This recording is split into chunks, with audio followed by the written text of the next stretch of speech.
Good evening, spooky friends. Welcome to another episode of the Horror Ghouls, the podcast where we review horror movies, discuss synopses in depth, and occasionally have a laugh or two. I'm Megan, and that is T. And we are your ferrymen or ferrywomen on this episode's ride down the river Styx. I hope you put some coins over your eyelids, as that is the toll for joining us. And yes, I am going on a Greek mythology tangent that has almost nothing to do with today's episode.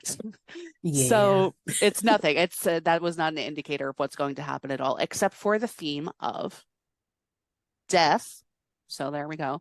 I'm going to start today with a question for you. How do you feel about birds? That's my question. I It's birds. mean, birds are cute. I mean, my favorite bird is a flamingo, you know, That's a good bird. right? Um, but yeah, and I like ravens. So, I do like ravens as well. I yeah. like when they sing their little chirpy songs.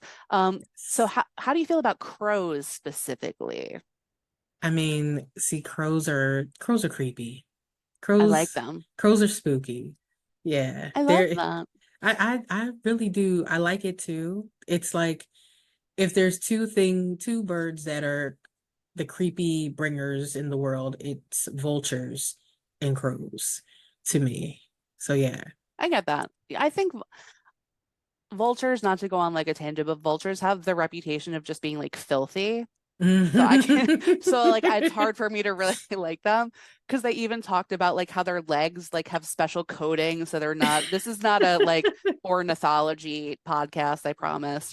Just a fun fact. That those are filthy birds. So just there you go. We'll leave it there. So many cultures believe that a crow is a messenger of death. So that is a true thing. Many cultures around the world. And that does tie right into today's episode. We are going to find ourselves talking a lot about crows today, or at least one specific crow as we dissect the 1994 cult classic gothic horror action fantasy. That's a lot of Whoa. genres. Yes. Yes. The Crow, directed by Alex Proyas. I think I said that right.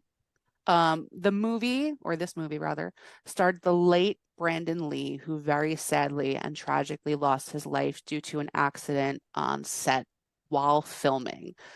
We will touch more on that later on, but we're going to just get into the movie and we will talk about that later on. So join us, hang in. This is a labor of love. I watched this movie when I was like 14 for the first time, probably. And this is your Oh first wow. time, right? Yes. Yes, it is. Had you ever seen any pieces of it before? Or No, just this totally brand new? Okay. totally brand new. I went in completely blind. Oh, I'm very interested, extra Yeah. interested. Now this is going to be fun. Okay. So, as we start the movie, we see that it is October 30th, which is Devil's Night. That's the night before Halloween in Detroit, Michigan. A Like a fiery, almost Gotham City-like scene. There's police sirens and police radios that we hear kind of in voiceover, indicating citywide issues with just crime and fire and violence and so on. So we do begin with a voiceover, which sets up the movie beautifully, and I cannot possibly describe it to you any better myself. So, in the words that were written, people once believed that when someone dies, a crow carries their soul to the land of the dead. But sometimes something so bad happens that a terrible sadness is carried with it and the soul can't rest. Then sometimes, just sometimes, the crow can bring back that soul to put the wrong things right. So that's going to take us right in. Um, we travel through the city and we see one of our favorite guys, Ernie Hudson, playing Yay. Sergeant Daryl Albrecht, who is never called Daryl in this entire film, but that's his name. He's at a crime scene in a loft apartment, looking down from a large broken window. Below, a body on the ground is covered with a sheet. CSI is on the scene, and still in the apartment is a bloody woman being worked on by paramedics. Albrecht, looking around, finds pictures and a wedding invitation and is able to identify our two victims as Shelley Webster and Eric Draven. They were supposed to be married the following night on Halloween. And we find out, kind of in these conversations and exchanges by people working this crime scene, that Devil's Night is a very busy night in this town. Yes, indeed. Huge, like tons of fires, on a massive scale, like not just like little juvenile stuff. It's Yeah, it's no. professional, There I'll was this say. in the very opening scene, it was like the whole side of the town was engulfed in flames. And I was like, where are we right now? What is Yeah, going on? It was I very had to, dystopian. I had to double check too, and they were like Detroit, and I was like, oh, okay. It makes sense. Yeah, I was like, I didn't want it to make sense, but Kind of did. yeah, it kind of did. So outside, a crow, like we were just talking about, flies onto the scene, and we meet a young girl named Sarah who skateboards in. What would you guess her age is? It was hard for me to tell. Is she like 14, I think she's 13? I think she's probably 13 in the beginning and maybe 14 or 14 going into 15. Yeah, it's not something like that, just to give you all an Yeah. idea. If you haven't seen it before, which I'm assuming you probably have if you are tuning in.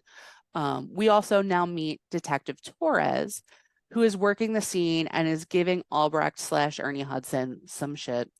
And we learned that Albrecht used to be a detective, but he was demoted and now he's a beat cop. So Shelley is being rolled on a gurney towards an ambulance as Sarah comes close and holds her hand. And Shelley asks for Eric, but Albrecht tells her not to worry about him, and the ambulance takes her away. So Albrecht turns to Sarah and says, your sister will be okay. He's assumed that that is her sister.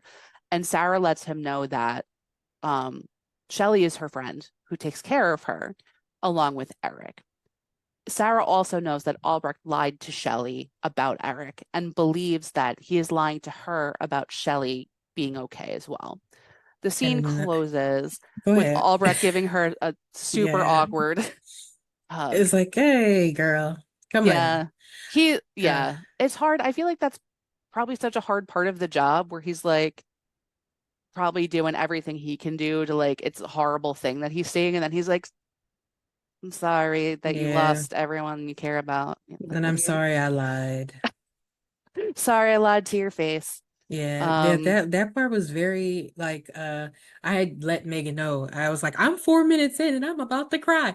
And it was honestly, it literally was the line, you lied to her and you're lying to me. It was that got me because I was like, oh, then I was like, dang, this little girl got me. she's a smart cookie, this Sarah. She's got, her street smarts because she's out, by herself, basically. Yes. So from there, we go 1 year later and we see a crow visiting the local beautiful Gothic looking church. I love Gothic architecture. Sarah is visiting the graves of Eric and Shelley. She's laying flowers for them. She turns to leave, but sees a crow land on Eric's headstone.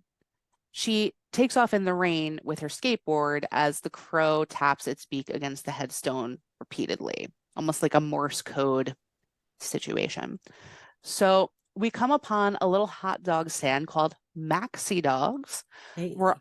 Albrecht and the owner, Mickey, are having an exchange about the way Mickey's putting condiments on Albrecht's hot dog. And he just is like, you're doing it all wrong, buddy. Like, just give it to me. But they seem to have a very long-standing relationship. They're very comfortable with each other.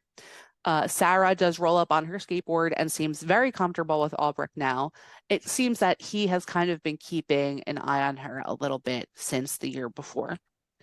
There is an exchange here about how she gets around on her skateboard in the rain. One thing that is important to note about this movie is that it is nearly always raining. It's Yes. always raining, almost all the time, but like 98%, I would say. Right. Down the street at a place called Arcade Games, a gang of a-holes, that's how I refer to them unlovingly, led by T-Bird, smash up the building and set up a bomb to go off. While that's happening, so there's a lot of kind of like jumping to other things. Yes. We see back at the cemetery that the crow is still sitting on Eric's headstone and the ground starts to pulse and Eric pushes his way out of his final resting place. He crawls around on the ground and he's screaming in agony.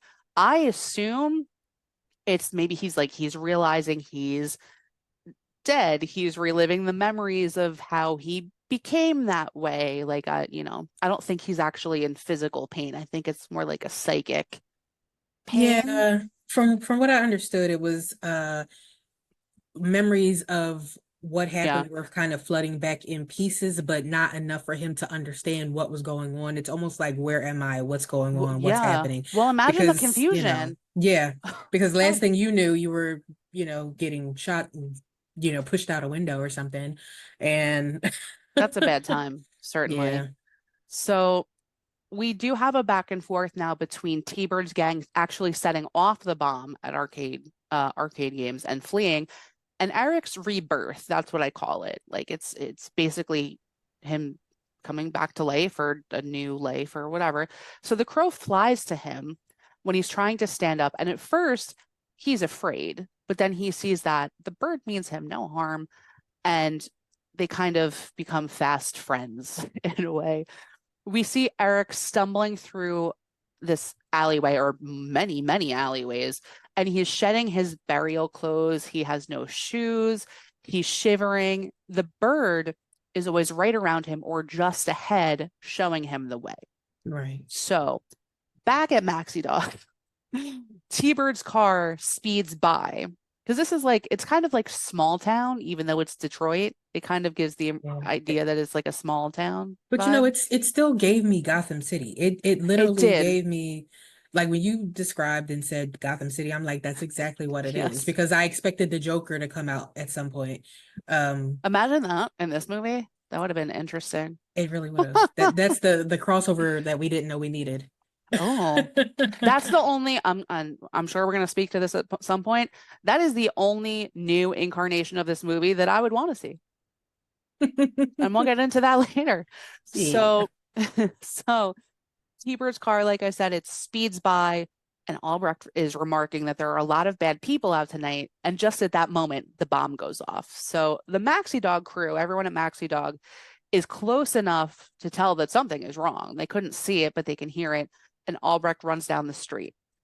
At the same time, again, there's a lot going on.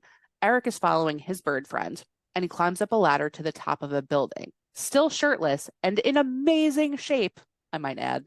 He And enters a building that appears to be abandoned, still following the bird, finds himself in his apartment, where he finds his beautiful white cat, Gabriel, who is in perfect health. I don't know what he has been eating, but right. he looks fantastic. Yeah.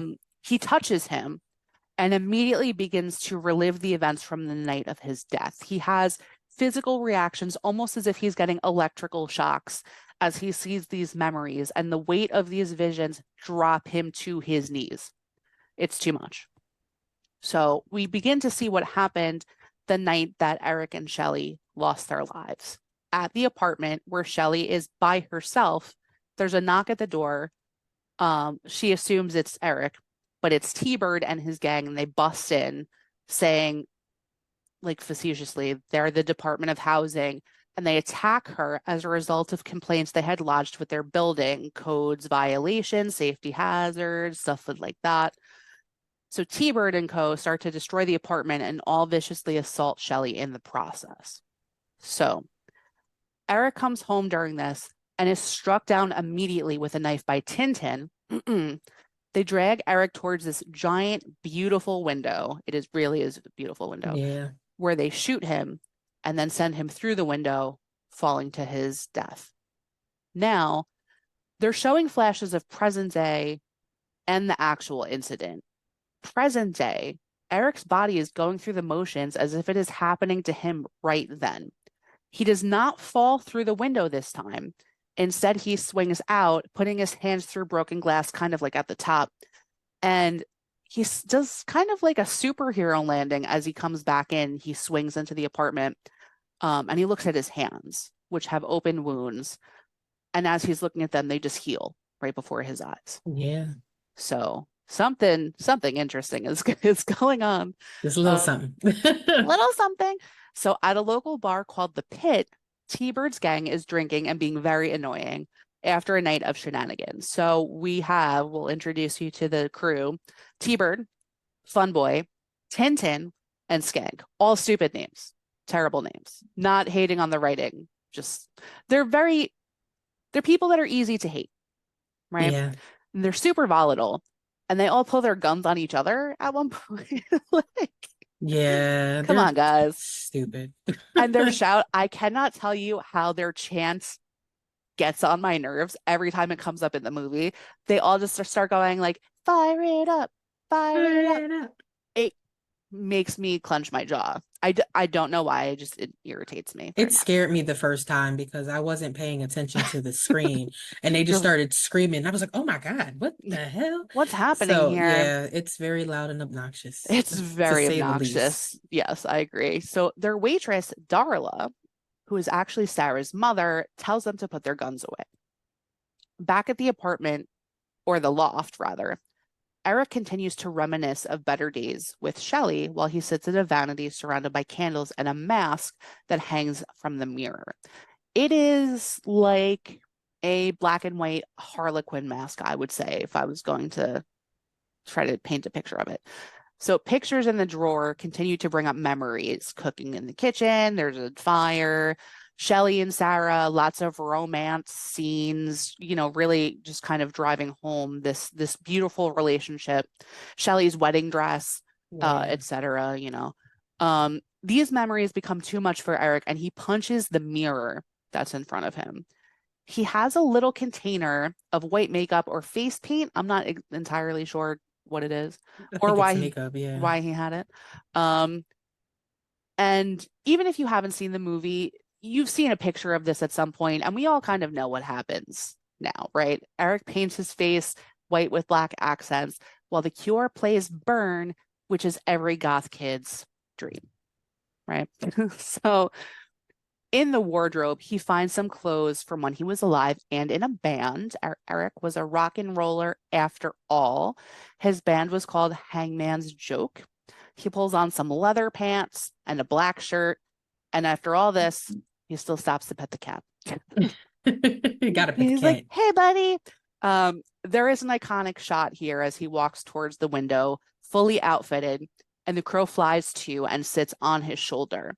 Lightning from outside illuminates his face, and we get to see the finished work for the first time.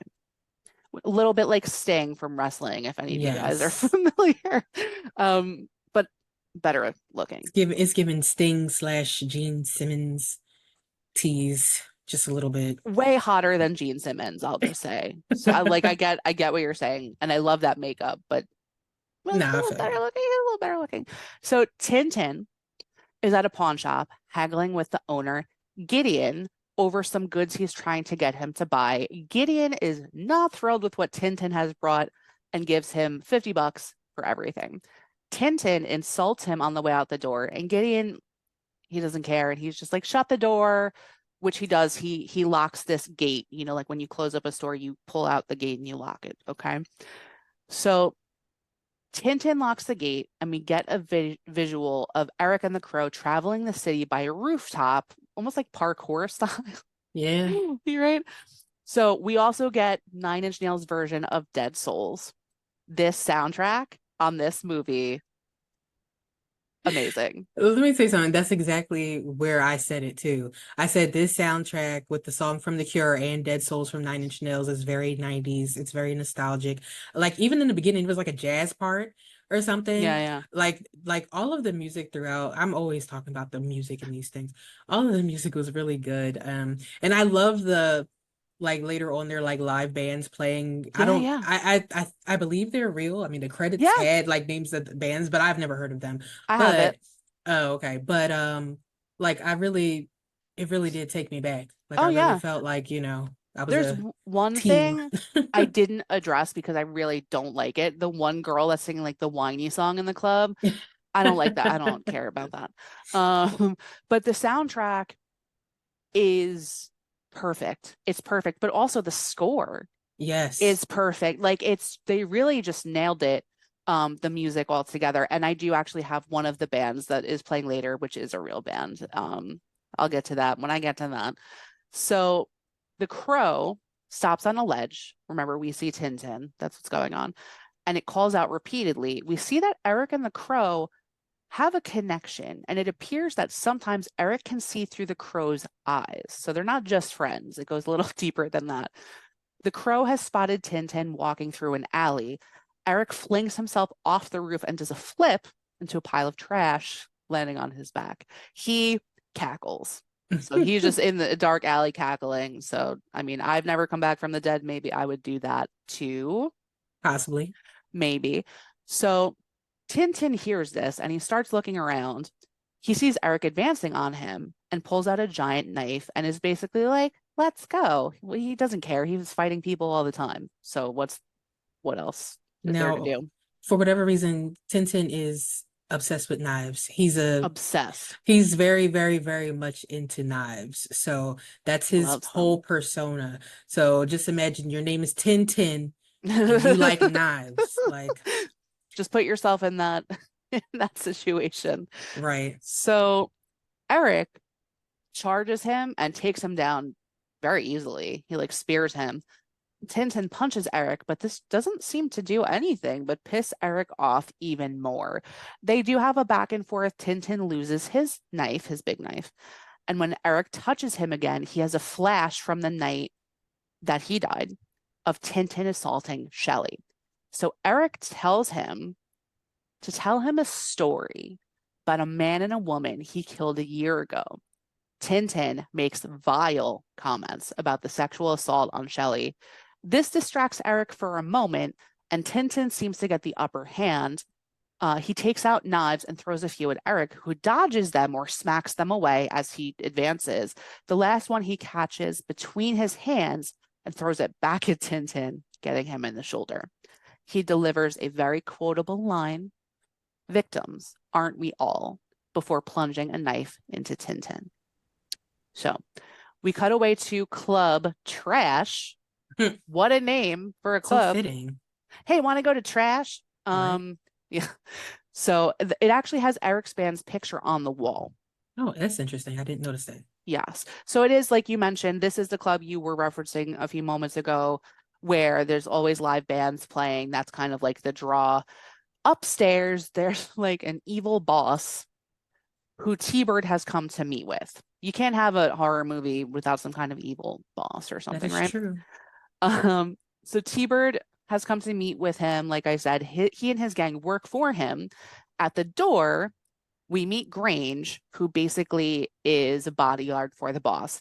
He is played by, say it for me, Tony Todd. Tony Todd, the Candyman. And I'm going to tell you Yes. guys, just like I told T, I am so mad at myself because I've watched this movie, I can't tell you how many times, and I only just realized 2 weeks ago that it was Tony Todd playing Grange. I'm ashamed.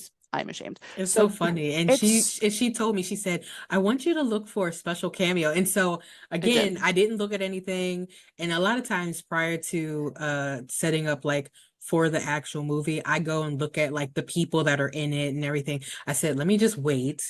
I'll get the people at some point. I'm not worried about that because you can always find a list with all the people. Oh But yeah. I said, I'll just wait and see. And the moment I saw him, I was like, oh, I can't miss this cameo. I You did can't miss it. I did say also that I was like, you're gonna get it right away. Yeah. Yeah. I knew you would. But like I was explaining, when I was 15, though I was watching some horror movies, Candyman wasn't really part of my repertoire, we'll say. So it went over my head but I've watched it so many times since, and there is no excuse. I cannot make an excuse for myself. That is not okay. So we have Ernie Hudson and we have Tony Todd in the same movie. Who could How want more? how magical, Like, yeah. right? And a big bird. We got everything. So Grange lets T-Bird know that he and his guys are working the following night and they should be ready. And also the boss doesn't have time for him. So scram, get out of here. So the boss, his name is Top Dollar, which you did point out to me before. They never mentioned what his name is in this whole movie. So for us, between friends, his name is Top Dollar. Yeah. And it seems when he was busy, it's because he was busy with a couple ladies, one of which is in the shower, Micah, who's also never called by name in the movie, which you also pointed out. And that is actually his half sister. Yep, it's his father's daughter. Yes. So they have an exchange about something their dad said, like, I didn't get it exact, but it was something like life is over when you're going to die or some, Something like that. but Yeah, like when you realize one day you'll die. I don't know. It's not really important, but they're just very, they're very twisty and morbid. So I do like they have a little cemetery snow globe that they were looking at. Very, yes. very cute. I like that very much. Um, and we discover there's another lady who's in the bed who this time appeared to have been sleeping. But now we learn that she's deceased. Top Dollar saying, I think we broke her. So yes, Micah and Top Dollar have a very inappropriate relationship. Before we leave the scene completely, we see that Micah likes the woman's eyes and is apparently going to cut them out. So that's where we leave that. Hmm. Yeah, that's, I don't know. It's a weird hobby to have, right? Yeah. So we see Sarah again, our friend Sarah. She's skateboarding in the road. She stops at the pit, which again, we know from before is where her mom works. Fun Boy, which pains me to even say, is still there, making out with her mom at a table. So that's not Yeah. something you want to see, right? Sarah calls her mom by her first name, and it Darla. yeah, she's like, whatever, Darla. They do obviously have a strained relationship. Darla's kind of like a neglectful, absentee mom. And she reminds Sarah she shouldn't be at the bar, but just slides money for her to go get some food. Back at Gideon's pawn shop, a silhouette appears on the door. Gideon yells out that they're closed, but Eric slides the gate back easily and knocks politely before breaking the door and entering the business, the crow flying in first. He then quotes The Raven by Edgar Allan Poe, which I Yes. mean, come on. It makes us also happy, right? Yes. Um I just love that moment. Poe So is our spooky leader. Well, he's my he, spooky leader. yeah. Okay. No, Yeah. it's for a movie like this that's also already so dark and it's like super gothy, and then you're quoting The Raven, it's Yeah. like It's it's perfect. heart happy. Yeah. So Eric says he's looking for an engagement ring. Gideon shoots him, and Eric falls back a few steps, but then heals immediately. So Gideon actually sees this happen and repeatedly says, shit on me, which is a saying that I find weird and haven't heard anywhere else outside of this movie. I've never heard that statement. I mean, there are certain movies that I may have heard that, but they're not movies that we should be talking about. So, Yeah. Well, he's like, I don't know. He's an interesting kind of like weird city low life kind of like snaky dude. So maybe that's just something like that. Something people yeah, say, I guess. I don't know. it's something they wrote. They certainly wrote it. It's Yeah. certainly a choice. So Gideon and Eric have a bit of an altercation. One of the things that I love about the scene so much that I've told you probably 3 times, so this is like the fourth or seventh time you've heard this, is that even though Eric is making his point with violence, he is so calm. At one point, while Gideon is trying to get away and turns to hit him, Eric drops down from the ceiling. He is upside down. And just cool as a cucumber, he says, Mr. Gideon, you're not paying attention. Just in that tone, like nothing, like just another day. And he does bonk him on the head immediately following that, which I enjoy. Boop. So from there, he puts a sharp object. I didn't catch what it was, probably a knife or Yeah. I imagine. He puts it through Gideon's hand, affixing him to the counter so he cannot move. And Eric lets him know Tintin had pawned the ring he was looking for a year ago. And he tells him very pointedly, he confided in me before he ran out of breath. Hmm. We are then shown Tintin's body being dragged from an alley by the cops, and he is full of knives. He has so many knives Yes. sticking into him. I don't even know where Tintin would have carried all of those knives on his person because they are Well, his knives.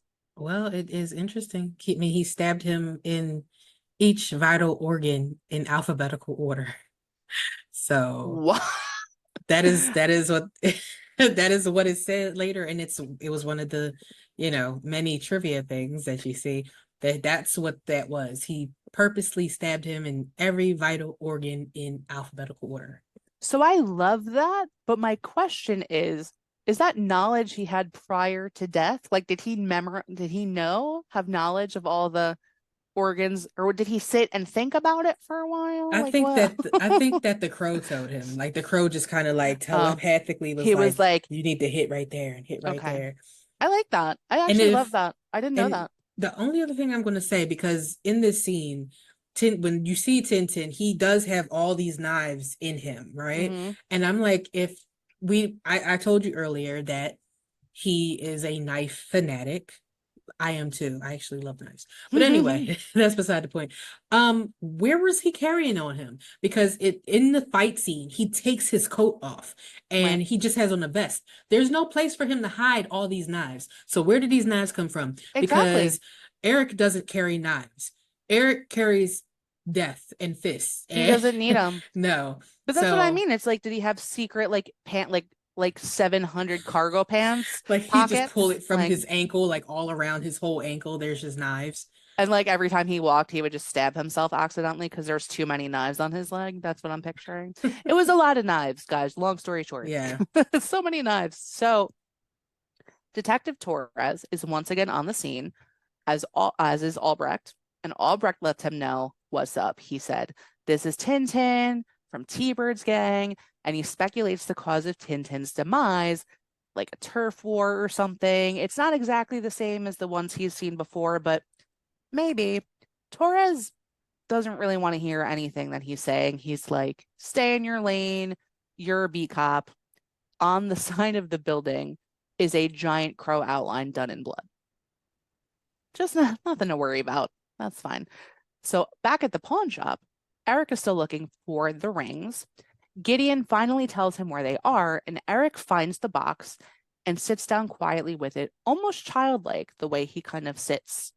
And he has flashbacks to when he proposed to Shelley. He finds the ring by feeling. He's not Mm. looking at it.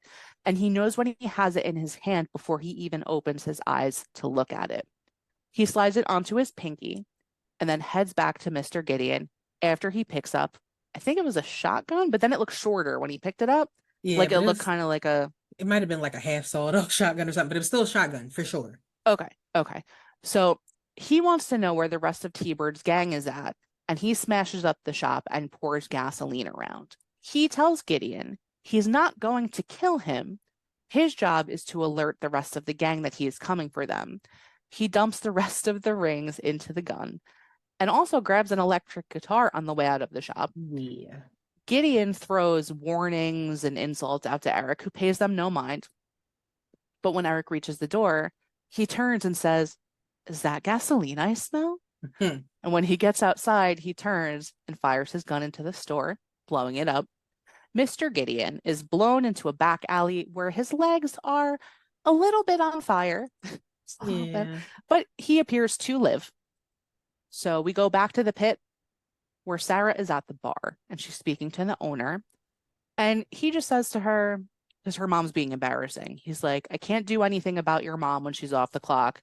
I'm sorry, because she's still being gross with Fun Boy and is headed upstairs with him, which is where he lives. There's some kind of like shanty apartments Yeah. above this bar. There's a lot going on. There's a There's lot of places that are above other places there in this that's movie. that's true. There's a lot of places above places, a lot of There's a lot of people, rooftop stuff. a lot of cutting back and forth between locations. Yeah. Which, speaking of, Eric, now we see walking away from the pawn shop, and Albrecht pulls up. He pulls his gun and tells Eric not to move or he's dead. Another one of my favorite lines here. Eric replies, "And I say I'm dead, and I move." Eric clearly remembers Albrecht calling him by name, and Albrecht is like, "You high?" Yeah. Like, what? So Eric wants to know, well, he's kind of like, you don't remember me? Do you remember Shelley Webster? And Albrecht does remember her, but he's like, "She's dead." Whatever. So Albrecht has Eric sit on the curb, and Eric asks him if he knows T-Bird because he has a friend who shouldn't have played with knives, and then asks Mm. if he likes his coat. For some reason, every time I watch this movie, I forget that he has taken Tintin's coat until he Yes. reminds me of it. I forget every time. It's a great coat, to be fair. It's giving Van Helsing. I love, listen, a leather coat, almost of any kind, especially a leather trench. I'm about it on anyone. Vampire hunter, vampire, undead person, goth, like whatever. I'm about it. So Albrecht has this realization in this moment, of course, that this mystery man has murdered Tintin, and Eric tells him he was already dead, and all of T-Bird's gang were, but they just didn't know it yet. There are some hooligans nearby that distract Albrecht for one moment, and he looks away, and when he looks back, Eric is gone. So he has disappeared with all of his wares too, like his gun and his guitar Guitar, and yeah. just disappeared. So I wrote this so bluntly. I think this is funny. I just wrote Top Dollar and Micah are burning eyeballs in a dish. That's what they're doing. That's true. They're also inhaling the smoke. Which Like, is weird. what kind of shit are you guys into? Because I mean, the smell of, to me, this is going to sound weird, like I know what this smells like, but I don't. I promise you I don't. Burning eyeballs. Yeah, I feel like this, Just say it. okay. It's okay. I Just say feel it. like it smells like barbecue. Okay. So they're just like, it smells like ribs. I just took a drink right at that moment, and that almost worked out. Not my favorite. Ah. The fresh smell of eyeball barbecue. So good. It's like That's interesting. I can't describe that without saying, yeah, I've smelled flesh burning before. I have not smelled flesh burning before. Let me make that clear. And eyeballs in But specific. Yeah. yeah. So I That's don't okay. know. But in my mind, it smells like barbecue. That's like how I think that sharks feel like wet mushrooms. I've never touched a shark, but to me that looks like what it would feel like. I can It see doesn't that. make sense. No one, it's okay, everyone. We're fine. Don't worry about us. So Micah, it appears that she has some kind of abilities. And she says to Top Dollar that it appears that like energies are aligning against him, something like that. So she's a little bit of a mystic, maybe, or she just likes to eat eyeballs. I'm not I think entirely she was sure. on shrooms, but you know, Those wet shark mushrooms that I was yeah. just talking about. So T-Bird and Grange alert Top Dollar and Micah that Gideon's burned down and that Tintin is dead. Top Dollar just kind of sends them out again and just is like, find out what happened to Gideon's, or to Gideon rather, and they go on their way. So back in the street, Sarah skateboards into the road, but a car is coming. Eric, behind her, pulls her back and saves her. When he touches her, he has flashes of who she is and pulls back. He turns away but stays. And Sarah, she's so cute. She's like defensive and annoyed. She's like, I could have made it across the road. I'm fine. You, that guy's stupid, whatever. And then she just kind of goes on to talk about skateboarding in the rain and how she wishes it would stop raining so much. And Eric says, it can't rain all the time, which is probably the number one most quoted line from this movie. This triggers some things in Sarah, who turns and calls out for Eric because she remembers something, and he's already gone when she turns, so he's in the wind. At the police station, Albrecht is sitting at his desk going through paperwork from the Webster Draven double homicide. Another officer inquires what he's looking at, and he tells her, Annabelle, I didn't know her name, thank you. Annabelle is like, what's she looking at? What's going on? He's explaining that Shelley was trying to fight tenant eviction in her neighborhood, and that's what put a target on her back. T-Bird's gang, working for Top Dollar, were sent to quash that because Top Dollar owned the building or was getting some kind of money off it, or whatever the case was. He had a special interest in it. Albrecht also has Eric's band's picture on his desk, and he's drawing on the face, kind of already getting the picture that the man he saw that night was Eric somehow. The other officer, Annabelle, that I just learned, reminds him that the last time he went snooping on a case, he lost his detective shield. So now we know how he lost his shield. And we don't know exactly anything else, but we know that. So Darla, our friend Darla, and Funboy are shooting up in his shanty apartment. I saw that eye roll. Yeah. Little do they know Eric is on the fire escape. The crow flies through the open window into their room. Funboy calls out to the bird, and we see again the crow and Eric's connection. Eric can see Funboy through the bird's eyes before he himself drops into the window. Eric pulls up a chair in front of them as Funboy points a gun at him. Eric puts his hand over the gun and invites him to take his shot. Funboy does this, which is funny because you don't usually see that in a movie. Like there's usually some hesitation or like something, and he's like, "Okay, I'll shoot you." Eric reacts accordingly here. He screams, holds his hand. He's like in immense pain, and he turns away from him, and we see his face drop from his faux pain because we know his secret. We know that that does nothing for him. He turns back around as his hand is healing so they can see it heal, and he laughs. And I have to Eric, say, that yeah, is probably my favorite scene from this movie. Like when he's like screaming and he turns around, he's like, like whatever, and then he turns back around and it heals back up like he's Jesus or something. Um, I love that. that's like honestly, I think this whole fun boy scene is probably my favorite scene of this movie. Really, I love Yeah. that. Yeah, so I really like this. I did not like what you'll get to in the bathroom. I don't like that, but there's reasons why I don't like that. So, We're gonna yeah. figure it out. We're gonna solve the mystery. So Eric starts to tell a joke, and Funboy repeatedly shoots him as he does this. But Eric keeps popping back up, and he does actually finish his joke, all while taking gunfire. He also manages to make Funboy misfire and shoot himself in the leg. Funboy passes out, and Eric drags Funboy into the bathroom where Darla has run to hide. Eric leaves Funboy in the tub, all the while because he has touched him, getting flashbacks to Shelley's assault again. So Eric advances on Darla, who has grabbed a razor to defend herself. Eric knocks this out of her hand and brings her to the mirror to look at herself.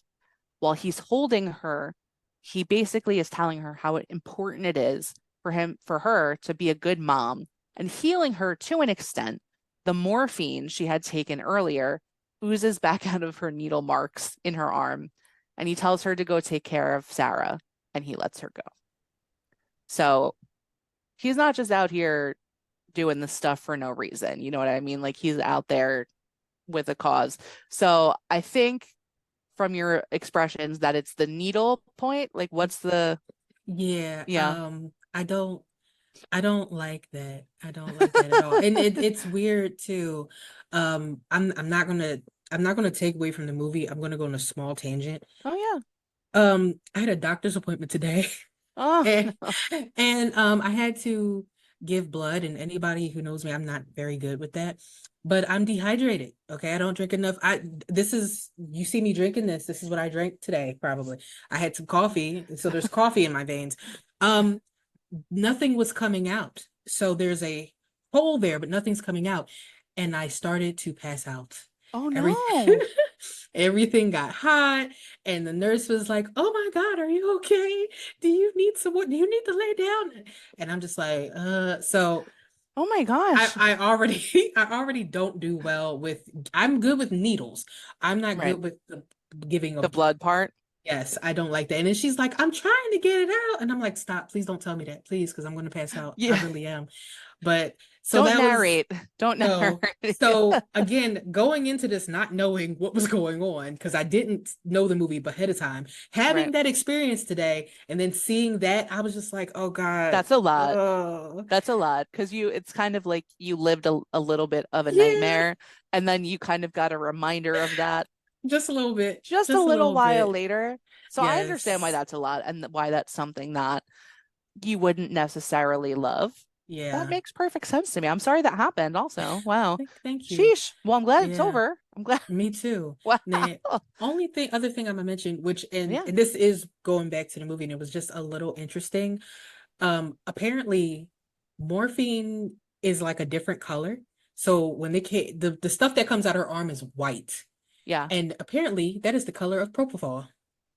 Oh. So yeah, I was just like, oh, that's interesting. Like I wouldn't have ever thought that if they hadn't said that's what that is, but I wonder if they didn't really do the research. They're like, this is good enough. Just make it a color that's different from her skin. Like, maybe because if I think they said that morphine is blue, like it has a blue tinge to it. does it? Yeah, Huh. so I guess having something clear and blue coming out wouldn't really do anything. It just would look like sweat glands just opening up on her She's arm. just sweating. That's all.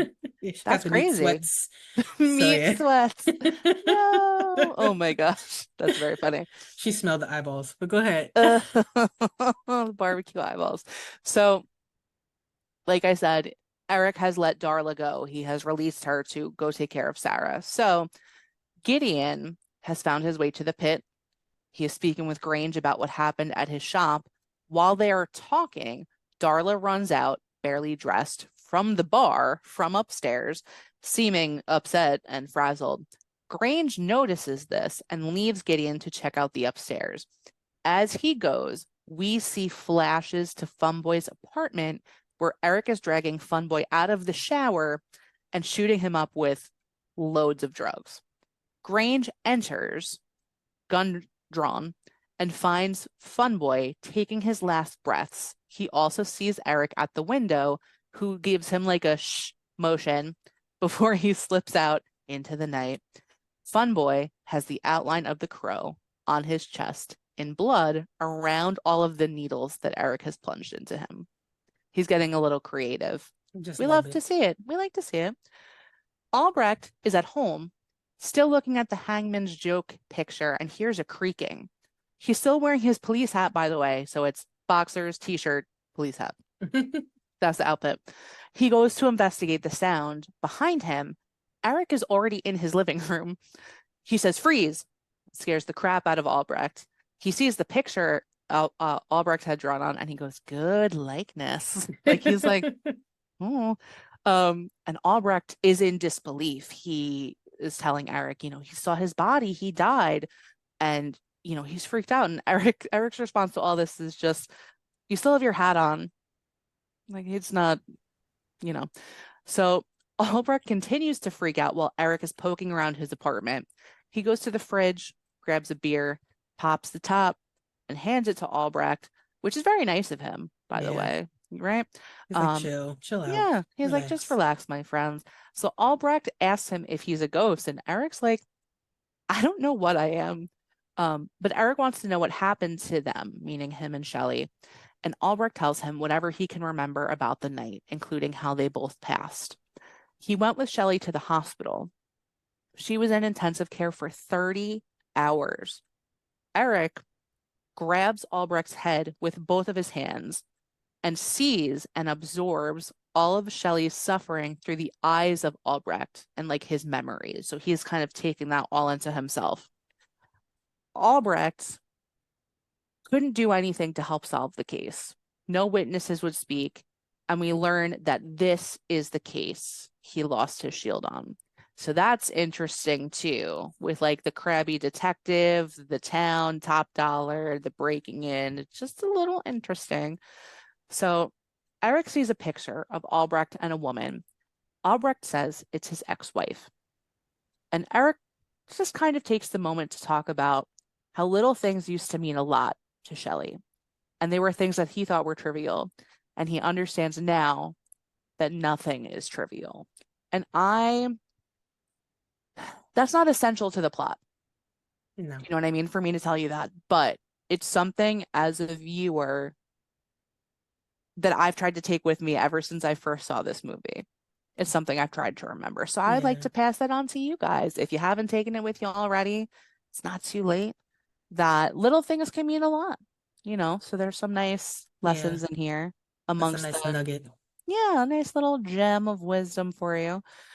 So Eric takes a lit cigarette that Albrecht had been smoking and takes a drag, tells him he shouldn't smoke. It will kill him. And he gets up to leave. And Albrecht, from before, he asks him if he's going to vanish again. And Eric is like, I was just going to use your front door. So they're buddies a little bit at this point. Yeah. Albrecht tells Eric he's sorry for what happened to him and his girlfriend, and Eric goes on his way. So back at Club Trash, just such a weird name. Right. Gideon is there recounting the story of his interaction with Eric at the pawn shop and has a little temper tantrum about like when and how Top Dollar will handle this. Top Dollar chucks an eyeball at Gideon because they just have Yeah. them loose, I guess. Gideon is freaked out by the eye and kind of changes his tune. Top Dollar tells him there's a lot of power in people's eyes, which is perhaps while they were inhaling the fumes from them. Perhaps. It's gross. Perhaps. We don't know. I don't know, man. So he also goes to this enormous weapons cabinet and he takes out a sword. He asks Gideon for the details of his interactions again and finds it suspicious that Eric let him live. Top Dollar acts like he's going to let Gideon go and then puts the sword right through his throat and shoots him. So Eric is back at his old apartment. He is on the roof playing electric guitar. He has also brought food for Gabriel because he is a good boy. Eric and Gabriel, yes. So T-Bird now and Skank, because there's people all over this town on Devil's Night, they're walking the streets doing their dumb fire it up chant that makes me angry. Also, if you're trying to be covert, do you think it's a good idea to walk around screaming fire it up? Like, I don't think they were trying to be covert because they were high. That's a good point. But I mean, like, if yeah. you're about to do crimes, you probably don't want to draw more attention to yourself. So I don't think so here because this is a whole. Remember, this is like Gotham City on like steroids. drugs. Yeah. So, you know, I mean, honestly, because and not to keep drawing it to that because I No. feel like it has a really good parallel. Like Gotham had a bit more checks and balances in place, you Sure. know, as opposed to like you had Batman and you had like why am I drawing a blank on the chief of police there? I don't know why, but you had him too. Gordon. You had Gordon. Yeah, I was like, I was having a moment. I But know you his had name. Yeah. right. So you had them and you know that was a good balance between them and you know all of the clown faces and every other group that And the was penguin there. Right. and yeah. And so they had a bit more balance. But here it feels like it's complete anarchy. Like I feel like the police have no place there. They don't do anything. Like it really doesn't matter, you know, Yeah. that they're trying to solve crimes. Like clearly they can't solve crimes Right. because you have Top Dollar. I always want to call him Top Dog. You have Top Dollar who is basically running the entire city's, Right. you know, illegal whatever Everything. system. Yeah, so Right. it's just Well, really weird. and it's sad that Albrecht wants to make a difference and wants to solve the crimes, but he is being impeded, and blocked at every step. So that's unfortunate, So these guys, it's so crazy there. So Sarah Sarah is at her home. She is listening to Eric's band's record. The crow appears in her window, and as that happens, the record skips on the line. It can't rain all the time. So we hear that a few times. So T-Bird and Skank, that's where we were at. T-Bird and Skank. T-Bird is sending Skank into a store, and he goes to wait in the car. Our crow friend appears and lands on the hood. Eric grabs T-Bird from the back seat, puts a gun to his head, and has him drive. Skank runs out when he sees the car take off, and he gets hit by a car in the process. He was not paying attention. But he's okay-ish. He wasn't in good shape already, but it's whatever. Yeah. So the cops see T-Bird's car speed by, and a chase ensues. So Eric, while this is happening, has T-Bird continue to speed up. Skank is following them as well in the car he stole from the man who hit him. And Skank and the cops run into each other and crash, so they take each other kind of out of this chase. Eric has tied T-Bird to the front seat of the car and finds all of the explosives rather in his trunk while T-Bird rambles about the happenings that led to his and Shelley's murder the year before, not knowing Eric was the person he murdered. Mm-hmm. When he looks at Eric again, he realizes he knows him, but it can't be him because he's dead. Eric doesn't speak really at all during this part, and he just duct tapes his head to the seat while T-Bird continues to freak out. And Eric rigs his foot to push the accelerator down.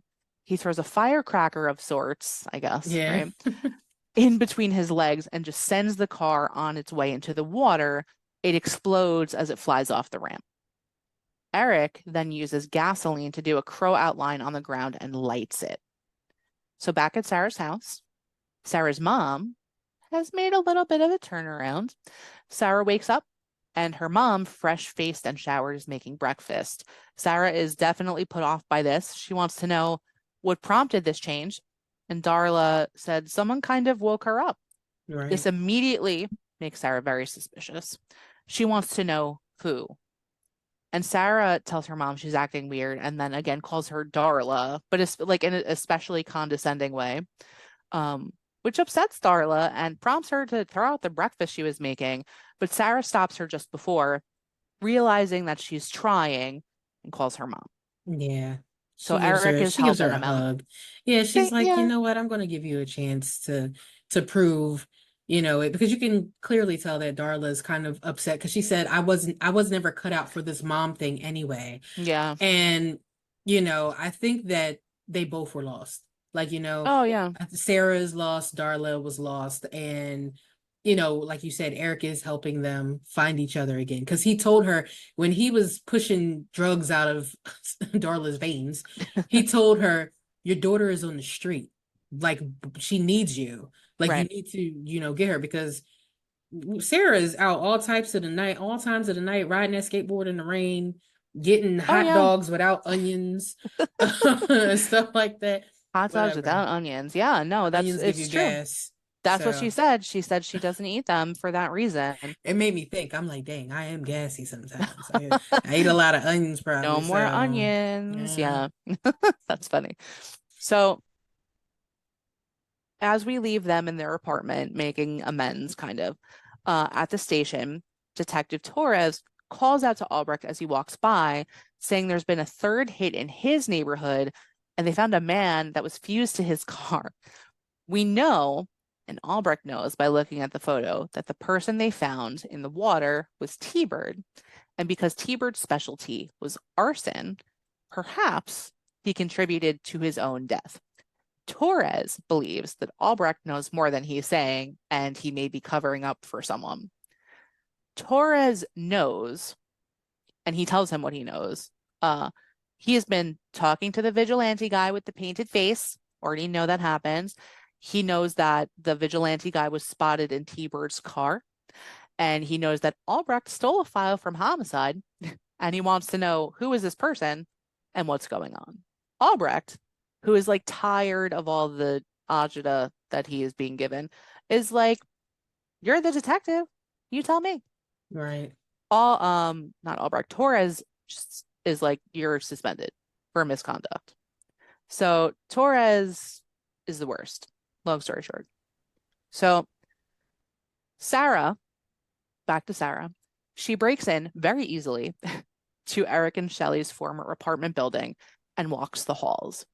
Simultaneously, Eric is throwing mementos of his former life into his lit fireplace. Pictures, letters, all while having flashbacks of happier days. These flashbacks being incredibly painful for him.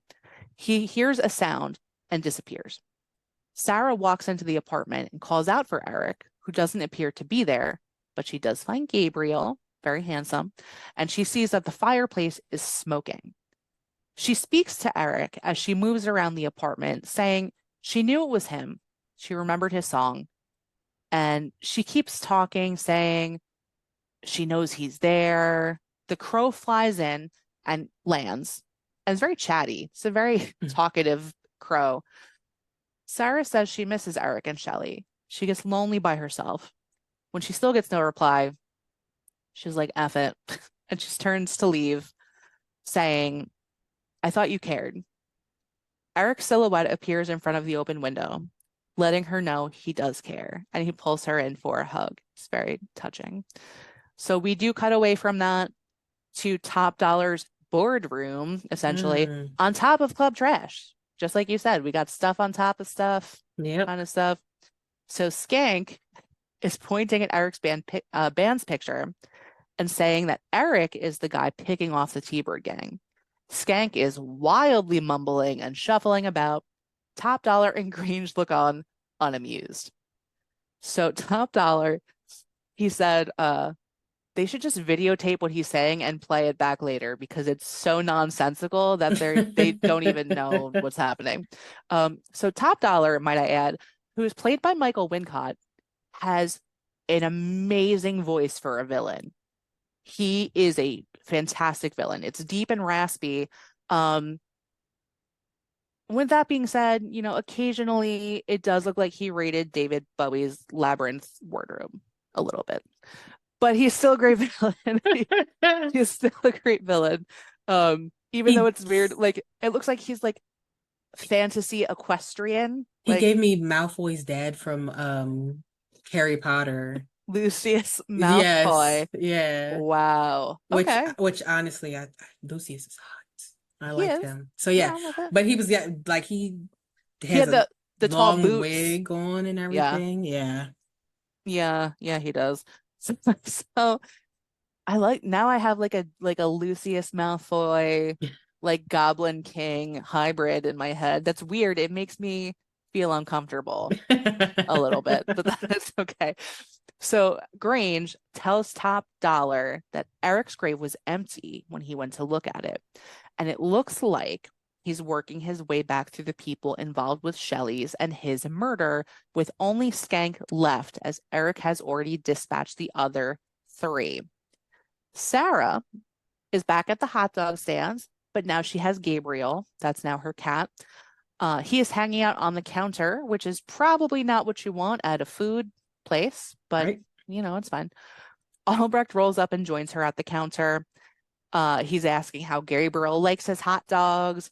Sarah seems down and doesn't immediately answer him, but then poses a question.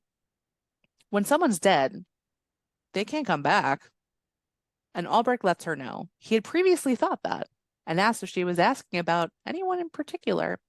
She just shrugs him off, saying, you're going to think I'm crazy or I'll sound crazy, something like that. And Albrecht says something to the effect of, well, then so am I. At this moment, they realize they're talking about the same person. Albrecht says perhaps the person he saw was her fairy godfather. We do get another scene, we didn't need this scene, but we got it, with Eric jamming out on the roof with his electric guitar. Yeah. His crow friend is nearby. Eric ultimately smashes his guitar and his amp and throws them off the roof. Which I'm like, where the hell did the amp come from? Did you purposely, like, in your apartment, after you went ahead and like ripped up everything and you re-put the fire back out? Because I'm pretty sure after Sarah left, you decided to light the fire back up Yeah. and do whatever. Did you take the amp out there? How long was the extension cord? Did How you does see? They did show a Yeah. bunch of cords like leading That's why inside. I'm like, but how does the apartment building even have It shouldn't. electricity? Because It it's boarded up shouldn't. in the front. The whole building is boarded up. Okay. They just are asking us to suspend our belief or They are. disbelief, rather. They just said, just go with us here. Those two scenes, I think there were 2 or 3 scenes with him playing guitar. Unnecessary, but okay, we'll take it. It's fine. So back to Club Trash. There is a rowdy crowd rocking out to the real band. You mentioned this before. Is called My Life with the Thrill Kill Cult. And they are playing their song After the Flesh from the soundtrack, which is on my Spotify playlist. Hey. We see upstairs, again, Top Dollar has convened a meeting of a bunch of his henchmen. Grange is there hanging on to Skank because he is nuts, and Micah is present as well. Top Dollar is giving his instructions for Devil's Night shenanigans, fires, and such, but he wants to go bigger. He's tired of the same old. Basically, he started the idea and everyone copied him, and now it's commercial and he's a big baby. Voila. That's basically his speech. So Mm-hmm. little does he know that just outside on the fire escape, Eric is waiting and listening. While Top Dollar is going on with his motivational speech, the crow flies in and lands on the table. Eric follows close behind and hops up and takes a seat. Very impressive. We were just talking about this before. The Yeah. way that he flings himself up on that table into an immediate sitting position, impressive. Yes. Are we Very much old that so. we think that? Is No, that I mean, there was a perfectly good chair there. He threw the chair out of the way and then hopped up on the table. It's like I would have just sat in the chair very politely and crossed my legs and went from there. But no, he jumped up on the table, crisscross applesauce immediately. And I said, that man had some skills and some stamina, and Oh he yeah. had good physique, good form. So Do you think that he did that in life? Like maybe he did that a million, like he just was showing I'm off, maybe. I'm sure he had to do that quite a few times because That in order to take. get that take, can you Imagine it was imagine just it? a one shot. Wait, I was Oh my getting ready to say, gosh. can you imagine if he like missed and like hurt his nether regions or something trying to do that? Split his leather pants or something. Yeah. Yeah. So, I mean, like I said, still very impressive, not to take away, even if there was 80 other takes of him where he fell off the table or whatever happened, he got it one time. It's beautiful. Yeah. So, Eric communicates that he just wants Skank, but Top Dollar is not having that. Eric gets up and is like, okay, you've made your decision, but I'm going to get him anyway. So Top Dollar, who has seen some stuff, you can tell, he's like, this is boring. Just take care of him already. And all of his guys open fire on Eric, who is standing on the table. He takes all of the shots and goes off the table backwards, landing on the floor. All of the guys kind of laugh, like, that was easy, meh, meh, meh, like whatever. And they go to move on with their night. But one of the guys goes to check on Eric, and he's gone. Also, in this kind of sequence, Micah tries to grab the crow. She can tell there's something going on there. So just then, these men start getting dragged under the table one by one while shots ring out. Eric is back. He is fine, and he is returning fire on these men from out in the open. He's not even behind anything. He's just like out. So we have a big old fight scene with Eric just making his way through all the guys to get to the one he wants. Skank has hidden himself under the long table. Eric has pretty easily cleared the room and goes after Skank, who is the only one left. Skank tries to pretend that he's not who he is, but Eric knows better and throws him out the window. The cops bust in right at this point and try to hold Eric up, but he literally boogies out the window. He dances through the window. Now, our friend Albrecht, who has pulled up in his car the street, sees Eric taking off over the roofs and jumps into his car following him. There's also a helicopter at this point. Yes. There's just a helicopter following him. And here's what's interesting. Remember, Albrecht is suspended, so he is there in plain clothes. Civilian. Don't know Yeah. why he was there. He just happened to pull up with the rest of the cops. Like he's still working. So, He he probably has was the radio too, that he's like probably like, he pulled up in his car like he was one of them though. Like he pulled up like right there. And my whole thing is if I'm suspended, I'm gonna stay back like a block. lay low a little bit. Yeah. Yeah, yeah. He's like, what else is gonna happen? He's like, I already Right. ate 3 hot dogs, like 8 helpings of onions. Like, I'm just gonna do it anyway. I don't care. So that's a good point though. So Eric, again, he throws himself off a roof like earlier and he hits a big pile of trash. Albrecht pulls up and yells for him to get in the car. It seems like Eric is taking a little bit of damage at this point, but it could just be because so much happened at once Yeah. that he needs to regenerate a little bit. They go for a short distance and almost get in a car accident. When Albrecht stops the car, Eric gets out and runs, leaving behind bloodstains on the seat he was in, which didn't seem to bother Albrecht. He was just like, I knew you were going to disappear. Right. I thought he was gonna say, I knew you were gonna mess up my seats. I know. But when he said I knew you were gonna leave or disappear, I was like, do you not see all those blood stains on your leather seats? They were Like, tan too, weren't they? yeah, yeah. Tan leather seats, damn. He's a good friend to have. So Top Dollar Grange, and Micah are all in a car together. Micah tells them the crow is Eric's link between the land of the living and the land of the dead. So if they get the crow, they can break that link. Eric is walking down the street with his crow friend on his shoulder.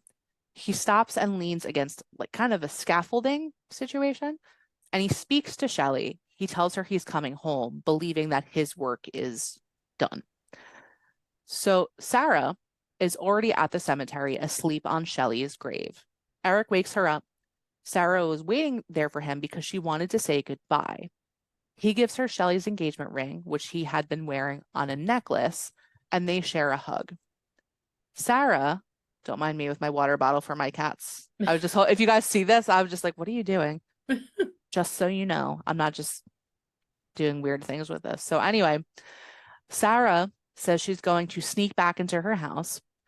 As she leaves, Grange, who is hiding out in the cemetery church, that's that big gothic church from earlier, he grabs her and brings her inside where Micah and Top Dollar are waiting. Top Dollar snatches the necklace with Shelley's ring off Sarah's neck, which is like, oh no, that's not okay. So Eric is still at Shelley's grave outside, but hears Sarah call out for him from inside the church. He busts in, not realizing, of course, it's a trap.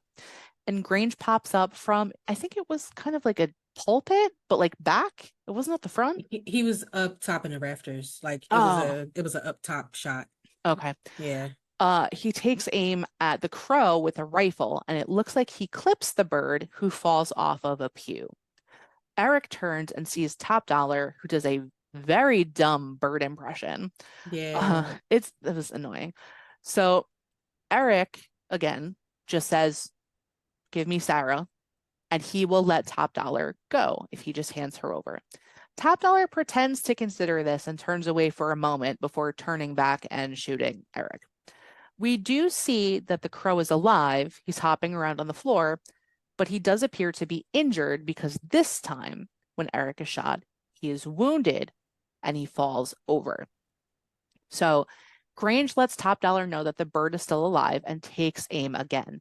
He misses, but all of a sudden, there is more gunfire as Sergeant Albrecht has come into the church, double fisting pistols. Yes. So Micah does grab the crow at this point, and she makes a run for it. So all of our bad guys have run upstairs, where they've taken Sarah, as Albrecht stops near Eric, and Eric basically is just giving him a rundown of the situation. They got Sarah. There's 3 people. They went that way. They devise a plan. Eric will go first. Albrecht will bring up the rear. And Eric is like, listen, that's a great plan. Small problem. And shows Albrecht that he is bleeding from his gunshot wound. So now he understands that he is no longer immune to injury or worse. So Eric and Albrecht make their way up the many, many stairs. It's almost like if you were going to climb up a bell tower or like a lighthouse, kind of like not a spiral staircase, but many, many levels. Yes. So Albrecht is in the lead, and Micah fires down on them, striking Albrecht, who says, I think I messed up, referring to their plan of Eric going first. Which, oh, by the way, yes, Albrecht kills Grange before that. Yeah, the 3 of them don't go upstairs. Only 2 of them do, because Grange is killed before that. You're so right. yeah. Thank you for that. You're welcome. So yeah, so there's only 2 left as a recap. Only 2 of them left. So Eric continues on without Albrecht and reaches the top floor. Micah confronts him while holding the crow in one hand and a gun in the other. She points the gun at Eric, talking about power, like gonna take your power, just whatever nonsense. We don't really care about her as a character. Which is weird because she does make a comment. She says, I wish we would have had more time, which to me almost meant like, did you want more time with Eric? Like, were you alluding to you wish you had more time with him because you're intrigued? Because she was intrigued by things that were weird. And clearly this man who's not a ghost, who's not a zombie, who actually is bleeding after being dead for a year and would have been embalmed without any blood. So, I mean, there's a lot going on. I wonder, I think maybe the same. Maybe she's so intrigued that she wanted to learn more about like how the connection Yeah, worked and like what other kind of abilities maybe he had and things like that. And if she could eat his eyeballs, because that's a thing that she liked to do. yeah, So I don't, maybe it's possible. So she's pointing the gun at Eric, and while she's doing her little speech and she's gonna hurt Eric or hurt the crow or whatever, the crow attacks her and it takes both of her eyes out, which is sweet justice. And she hmm, falls down the center of the stairway, which is open, certainly to her death. absolutely. There's no surviving that that fall, and no eyes at I'm the gonna same say time. she didn't see that coming, so it's fine. Oh, she did not see anything after that point. No. So on the roof, in the pouring rain, of course, Top Dollar is holding Sarah, and Eric offers himself up if he lets Sarah go. Top Dollar flings Sarah away from him, sending her sliding down the side because he has no honor. She manages to hang on. He then goes after Eric with a sword because, of course, he has a sword because he's a David Bowie villain and Lucius Malfoy, of course. So he was wearing it on his back. Like who goes to like Yeah. take on an undead person? Like let me strap my sword on my back. Whatever, whatever. It's fine. So just saying. So Eric manages to break off. I'm not entirely sure what this was. It was like a gothic looking lightning rod or like a weather vane I think it from the was a top weather of the vane. church. Yeah, Yeah. it's again beautiful and like iron, I suppose. Looks difficult to use in a fight because probably very heavy, but Yeah. that's not for me to decide. So they're fighting with these things, Top Dollar with his sword, and Sarah is beginning to really struggle to hold on to the roof. Top Dollar tackles Eric and they slide down to a different level. There's like multiple peaks on this roof. So as that happens, we see Shelly's ring roll down as well. And the crow spots this too. So the crow sees the ring. So while Eric is checking on Sarah, Top Dollar plunges his sword into him from the back and releases it. Eric is sat down, basically free of his iconic makeup at this point from the Yeah. rain, while Top Dollar bends down and basically lets him know that everything that happened to him and his girlfriend is basically on him. He runs the town, so to speak. He takes out a small knife to finish Eric off, and Eric says, I have something to give you. He puts both of his hands on Top Dollar's face and head and basically transfers all of the 30 hours of pain he took from Albrecht when he visited him in his apartment from Shelley. So Shelley's hospital stay, all of those memories, all of that. This stuns Top Dollar essentially, and he falls from the roof and is impaled on a large gargoyle fountain type thing. Not a fountain, but almost like a rain drain, Yeah. I guess. So he's obviously done for. You can't live through a gargoyle impalement. No. So Eric helps Sarah back up the roof and they make their way down to Albrecht. Sarah goes to help Albrecht, who is hanging in there, and says he wants a cigarette.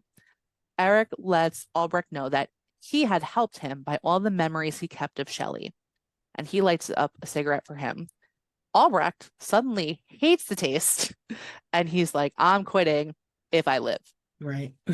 So while the sound of sirens approach, Eric tells Sarah and Albrecht, or leaves them rather, and he goes back to Shelley's grave where he collapses.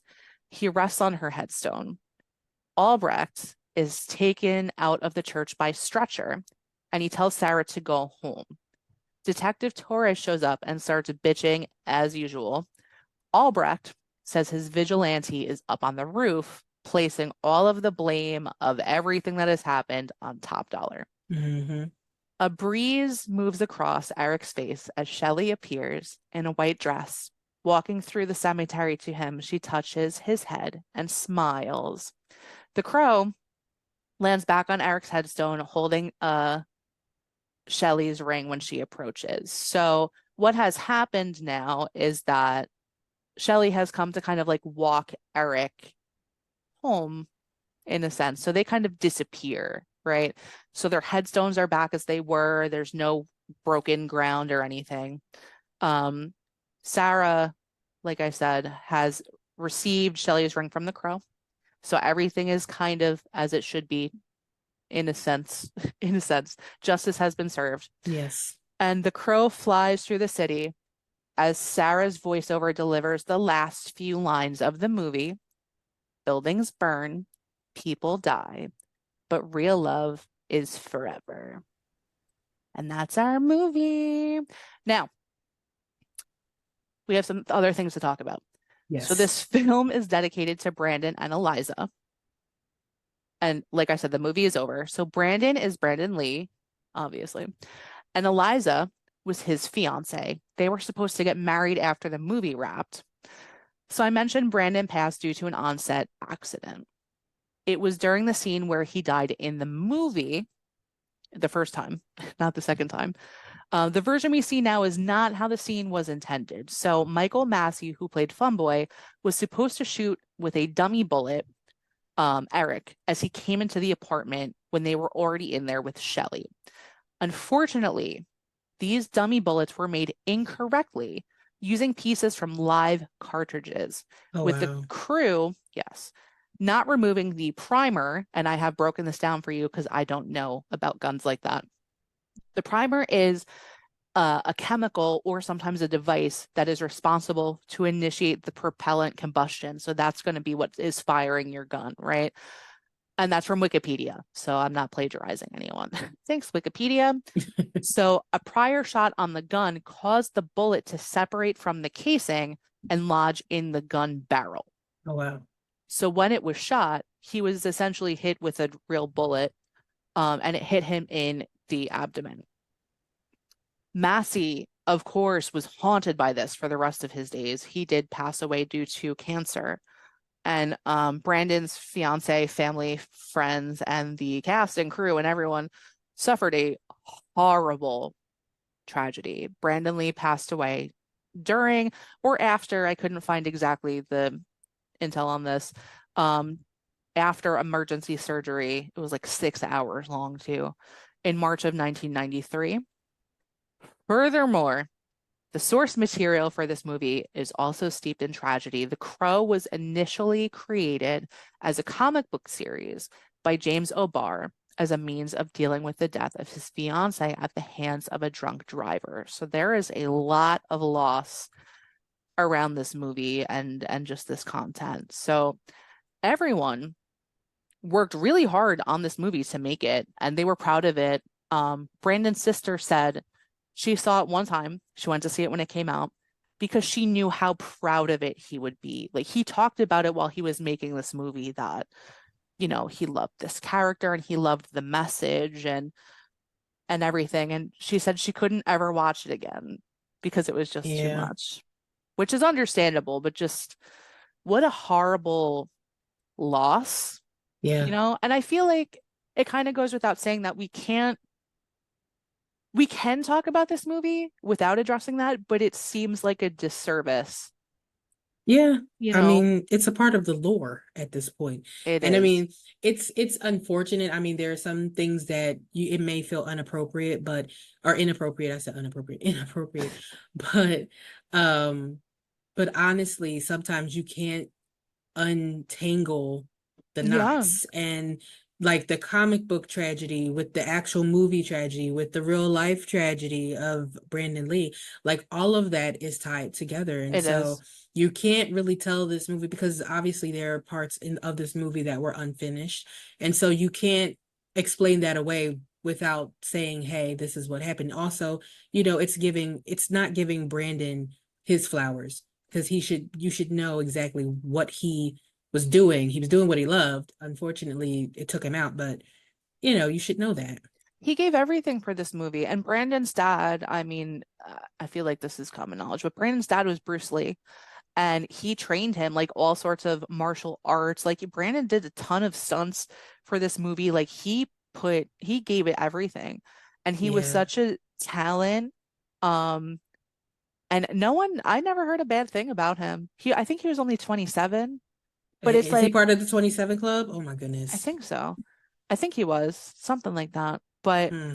to see this movie, which was certainly his breakout role, and to see and we are kind of left to wonder, I guess, what could have been, um, because it's very clear that he's very talented, Yeah. just from this, even little ways that he would move his face, the ways that he delivered lines, his physicality, it's really good. And I do feel like you're saying, the lore that's involved, this movie takes on kind of like a heavier vibe when you watch it, when you're seeing this man, like this is what he was doing and creating for us when he passed away.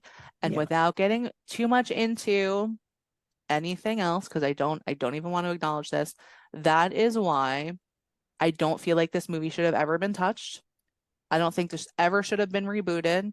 I think that it's like it's like a memorial to him, and it's like his legacy. And I feel like to even touch it is insulting. I know that they have always made, there's several Crow like sequels kind of, but Sequels and TV show and they involve different people. Like it's the same like the Crow character, but a different person takes on the Crow kind of mantle. If whatever new movie just came out just use different names, I think it's whatever, like okay. But the fact that they use the same names and such is just, I think, and it bombed too. Like it's mm, it totally bombed. So I think a lot of people agree. With that being said, and we did talk about this before we started, that the new movie appears to be, and I will never watch it because I'm loyal, appears to be closer to the source material yeah. than this one is, which is all well and good, like I said, but it's just like he gave everything to make this movie. Don't Yeah. don't touch it. That's just my Yeah. opinion.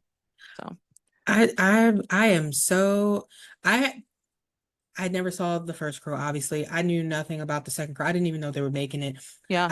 I see Bill Skarsgård is playing Eric, which is fine. Pennywise forever, okay? Now, second Pennywise forever, because we all know Tim Well, Curry. Tim Curry, of course. Yeah, but FKA Twigs as Shelly, I'm Yep. sorry. I'm so sorry. Like, I can't. I can't. I cannot. I mean, I can't even imagine, unfortunately. Um, that's just weird. I did read the synopsis, and it seems to be like a totally, like it's super paranormal based in terms of like everything. Even like the villains are paranormal. So it just seems to be like a very, very different story. But even so, like I feel like, sometimes when a prolific sports person retires, they retire the number.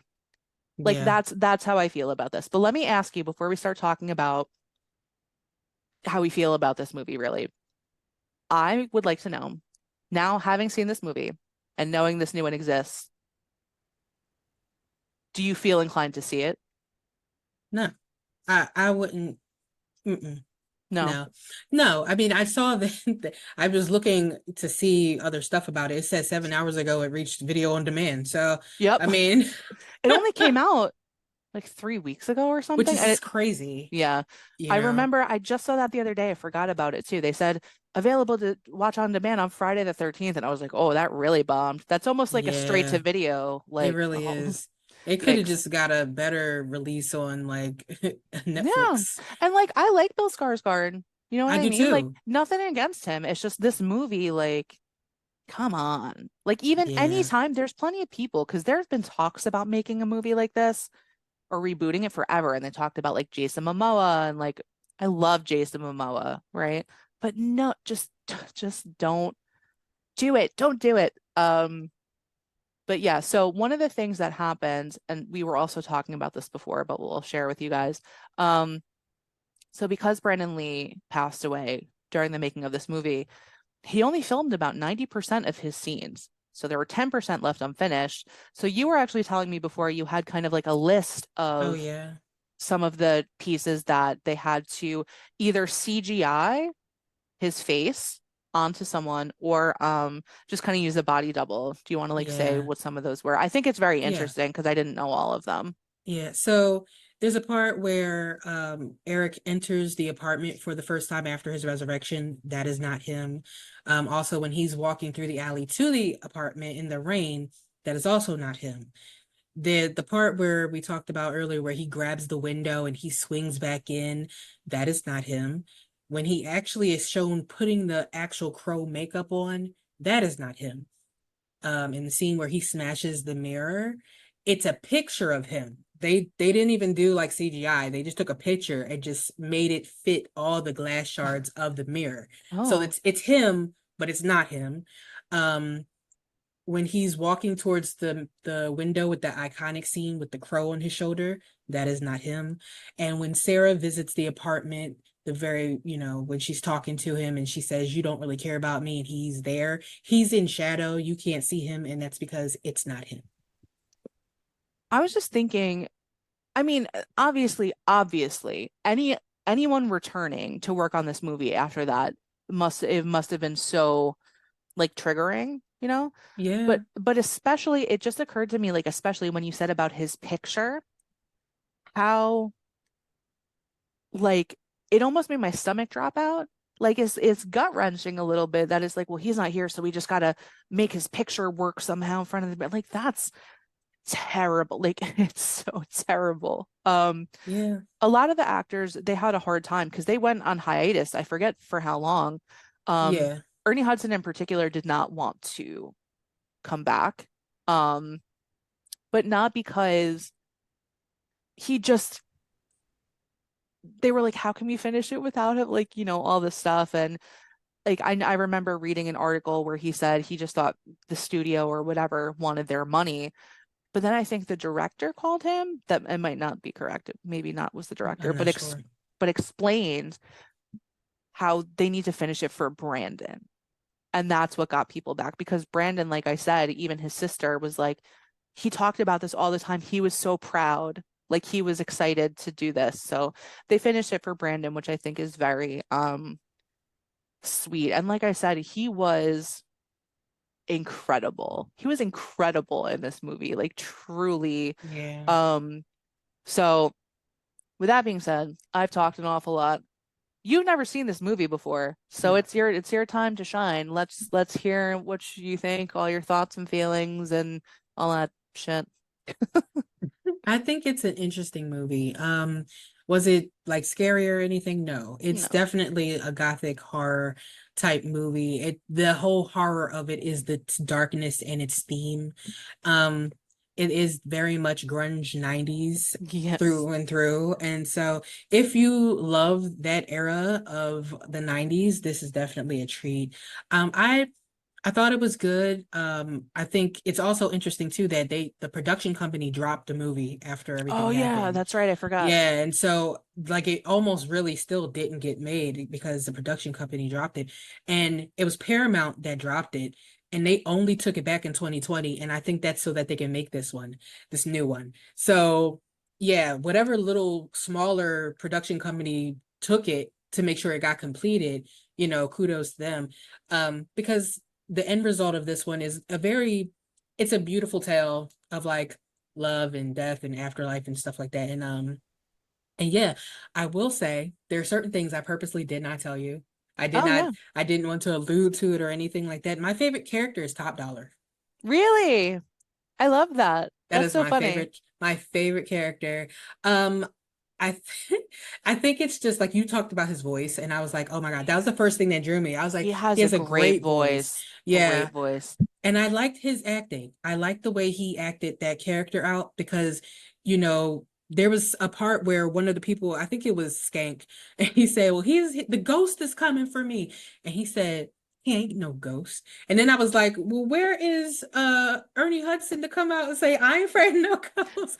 Like it was just so funny. Like, but I liked the way he played that role very well. Um, I agree. and I will say that, obviously Brandon did an exceptional job. I think it was interesting because I was expecting something darker from him, but he's not dark in this movie. Even as playing the crow, he has, I think it's his voice. His voice is higher. So he gives a Yeah. lightness to the character that I wasn't expecting. I've Yeah. always thought this was a very dark character based on um the cover of the DVD or whatever, the Yeah. art. I was gonna say album art, but y'all know what I mean. The album art, you know, So yeah, I always I get that. imagined it being super dark, but it wasn't. But I will say I love the darkness of it. I like, first of all, this takes place all in one day. Like this whole movie is The one night. longest day. Yeah, Yeah. and so um I honestly I really think that it was done very well considering the time frame. I always talk about that as Yeah, yeah. 1994, 1993. And so yeah, I think it was overall good movie. I like the score, Oh obviously, the yeah. music. Um and there one scene that I really do like too. It was a cinematic shot scene in the very beginning where Ernie Hudson is standing in the window in the Yeah. very beginning, and the way the camera pans up, first of all, you could tell that there's a green screen. And that's okay. That's absolutely okay. But it's the way they shot it, because I feel like it was a push-pull shot. I know people probably don't really know what I'm talking about with a push-pull, but it's like the camera is on like this little pulley thing, and while they're moving it forward, they're like backing it up at the same time. So the camera is moving forward, but they're also backing it up, and Mm, it creates a weird like effect. And I felt like that was what it was giving, and I was like, oh, I really like that shot because it was so, like you said, it's gothic looking, yes. with the backdrop of all the fire and the darkness, and the room was like reddish and stuff, and you have this big giant, almost stained glass like window that's broken. Yeah. And It's a great way to enter the movie, I feel yeah, like. Like yeah, it's really a beautiful shot, even though it's like jagged, broken window and a crime scene, obviously. It's like, wow, this is yeah. they're really making this look like something. And Yeah. I also have to say, and this will be my last point, I Mhm. am very, very grateful that this movie did not open with that horrific stuff that happened. I'm happy to see it in flashbacks, because I am somebody, I will watch the end of a movie first. I will skip over parts that I don't want to see. And not because, it's hard to watch. I like blood and guts. I like killers. I like slashers. I'm Right. fine with all that stuff. I'm fine with death in movies. But there's something about that. And I think, like I said, I went into it knowing about Brandon Lee and everything like that. I didn't know the movie, but it made me uncomfortable. It made me Oh uncomfortable yeah. to think like, oh God, please don't open with that. And so I was very thankful that it opened up after that. So yeah, I think that was Yeah. a good choice for I think that. they organized it well. That Yeah. like it made sense that like really the thing they tried to drive home first was like the tragedy of it before showing the terrible things that happened to them. Like they did some, not a ton, but they did some character building and so on to kind of give us that, to make us really feel for them, Yeah, I and feel like. it is interesting because they don't do a lot of character building. Right. You don't you honestly, you get no feel for Shelley at all. There's no, I mean, There's outside of the no, 30 hours, and seeing her for a few clips, you don't yeah. get anything for her. I think honestly the character that I got the most out of was Sarah. I think she Oh was the yeah. most developed character out of everybody, Oh, which was she was great. interesting. Yeah, I think my heart like broke for her the most because her mom wasn't shit, and then she lost the people who were like pseudo parents to her. Yeah. Even though she did gain a police officer friend, She did. you Who know, buys her hot dogs? Yeah. right, without onions. No So, onions. so I think that was very interesting because I didn't get a connection to any of the characters, even Brandon Lee. Like I didn't get a connection to Eric either. I liked his character, but because they did not expand on that world too much Yeah, and yeah. give you enough, like even the flashbacks of them having happy times, the fire that was a happy time. It was a pot You fire. It know, was when a they light things on fire. Yeah, yeah, she's bad at cooking and like yeah, they had to laugh. That was, yeah, when I was talking about character development, I simply meant like showing their relationship in an effort to right, make us really feel for that right. tragedy. Because I think what you're saying makes sense, but it's like, I don't know. Yeah, I don't feel like they did that. They didn't do it enough. It wasn't for me. Like I know what you're talking about too, because that's the whole point of character building. You want people to feel To care. Yeah, for your yeah. characters. Like if we always want to reference something else. If we run back to Winnie the Pooh, there was Oh no no. character development Oh in yeah, there was any of that nothing. movie. Like every single person was disposable. It didn't matter. Even from No. Winnie the Pooh, Christopher Robin, Autumn Girls, they could all have died at the same time and Yep. nobody would have cared because there was no world building with them. Nobody. This movie had a bit of that, but I don't think it was as effective as they may have wanted it to be. Sure. Um, because like I said, I feel like Sarah got the most of it. You saw Sarah's world so much more than everyone else's. Everybody else, you got glimpses, Yeah, you I know? get that. I think that, so I'll say this because I've always felt the most connected to Brandon Lee's character. In my past life, before I became dead inside, I was a hopeless romantic once upon a time. And his story of loving someone so much that he came back from the dead to hold people accountable was something that my little crazy heart could get behind. Do you know what I mean? So Yeah. that for me is like, even though I don't know that much about like what he was like before, what he's like before his mission, I was like, oh But you know yes, what, like but you I know am what that behind is? that. You know what that is Trauma? though? No, No. okay. You were compelled, you were story driven. That's story, Yeah. it's not character driven. You're Mm-mm. compelled by the story. So, yeah, you liked his character. You did get attached to his character because of what he was doing. But it Right. was what he was doing that made you love that character. Yeah, that makes You know what I'm sense to me. saying? So yeah. That makes sense to So, me. but they got you. They still got you. Oh, They still got what they needed from you. they got me big time. And the thing you were saying about Eric's voice, I think that's one of the reasons that so many of us, and I know a lot, even people I know who like don't like movies that like even have romance in it, like some of my guy friends, they love this movie. They love this movie. And like, I mean, they don't love it for the same reason, but so many of us who like fell in love with Brandon Lee in this part, it's because of his softness through his heartbreak when he's like accomplishing his mission and he's so set on it and he's so upset and he's angry and he's going to get it done and he Right. at any cost.